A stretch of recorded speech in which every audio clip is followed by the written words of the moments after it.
জীবন যতটা সহজ আজ কাটছে কাল নাও কাটতে পারে।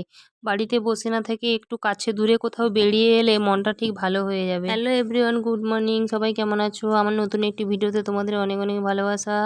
তো তোমাদের কাছে একটাই রিকোয়েস্ট, কেউ ভিডিওটা স্কিপ করবে না, দেখতে থাকো। অনেকদিন ধরেই ভাবছি কোথায় যাব, আর যাওয়া হচ্ছে না। প্রায় 1 বছর হলো গ্রামে যাওয়া হয়নি। 2 দিন ছেলেদের স্কুল ছুটি ছিল, তাই ছেলেদের নিয়ে বেরিয়ে পড়লাম। আর এখানে এসেই দাঁড়ালাম। এক্ষুনি এই সামনে যে একটা এক্সপ্রেস ট্রেন, এটা ঢুকছে। আর এই দেখো এনারা হচ্ছে গিয়ে মাল বইবে বলে সব বেরিয়ে যাচ্ছে।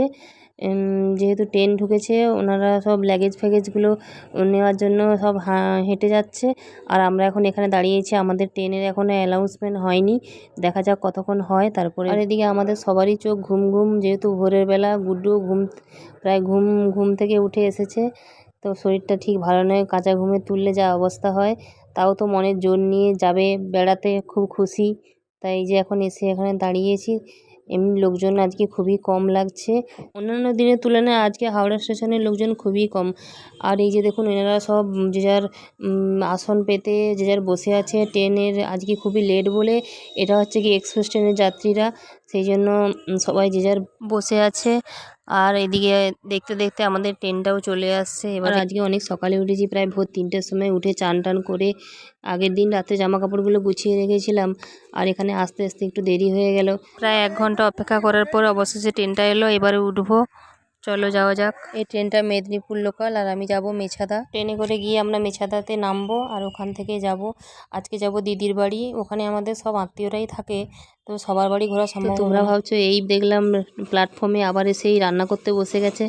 হ্যাঁ, ঠিকই দেখেছো। তো ভিডিওটা করতে পারিনি রাস্তাতে, যেহেতু গাড়ি একটু আসতে লেট করেছিল, তো তাড়াহুড়ো করে বেরিয়ে চলে এসেছি। এসেই এই চলে এসেছি। তোমরা তো জানো প্রত্যেক গ্রামে এখন শীতলা পুজো হয়, তো দিদিদের গ্রামেও হচ্ছে, তাই এলাম অনেক দিন পরে।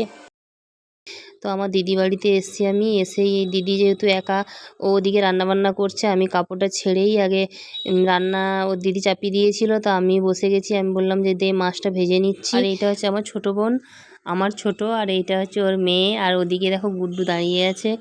তো ওর আর গুড্ডু একই বয়সী, মানে গুড্ডু ওর থেকে 15-16 দিনের ছোট বড়। তাই এইটা আমার বোনের মেয়ে। আর এই যে এইটা বসে বসে খাচ্ছে, উনি হচ্ছে আমার দিদির ননদ।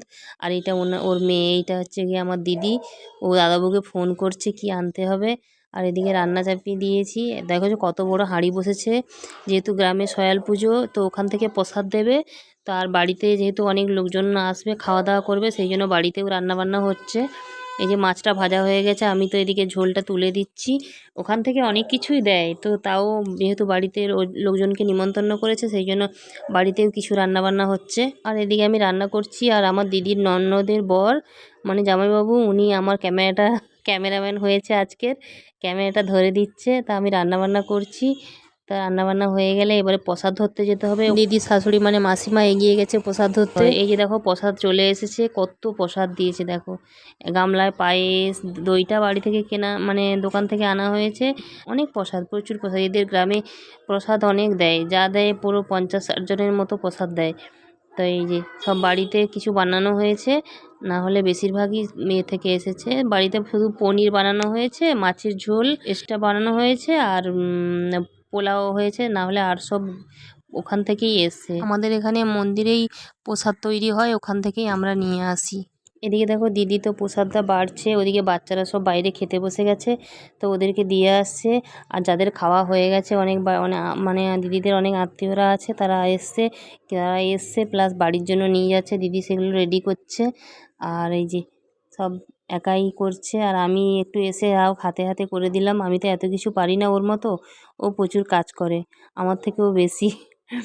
তো এই যে বাচ্চাগুলো খাচ্ছে, তো ওদিকে দিতে যাচ্ছে, আর এদিকে আমার ছোটো বোন দিচ্ছে ওদের।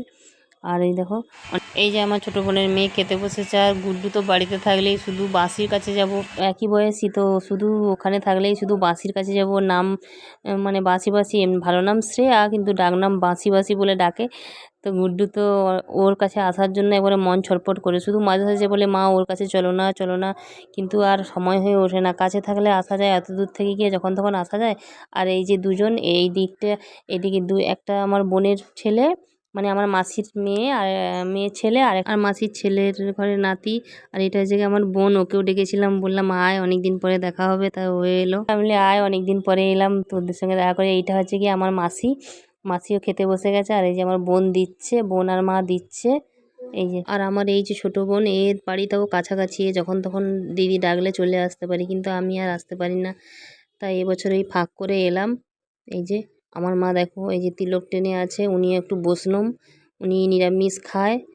আর এই যে আর আমরা যেহেতু 3 বোন, 3 বোনের আমার 2টো ছেলে, ছোট বোনের এক ছেলে এক মেয়ে, আমার বড়দির 2টো মেয়ে একটা ছেলে। এই যে আদিকে খাওয়া দাওয়া হয়ে গেছে। বিকেলবেলা মাসি আর মাসির মেয়ে বেরিয়ে পড়েছে, মানে বোন বেরিয়ে পড়েছে, বাড়ি যাবে। এই যে ওদেরকে থাকতে বললাম, তো ওর ছেলে আর ওর দাদার ছেলে একদম রাজি হলো না, বাড়ি যাবে বাড়ি যাবে করছে, তাই ওরা বেরিয়ে পড়েছে।